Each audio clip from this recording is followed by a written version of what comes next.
Diş hekimliğinde horlama problemlerinin büyük bir çoğunu biz horlama aparatlarıyla tedavi edebiliyoruz. Horlama aparatları bizim diş hekimliğinde kullandığımız aparatürlerinden bir tanesi.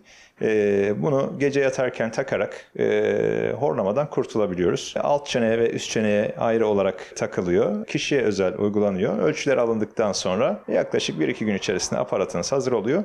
Ve uyurken bu aparatları kullanıyorsunuz ve horlama artık kabusunuz olmaktan çıkıyor. Gülüşünüzü önemsiyoruz.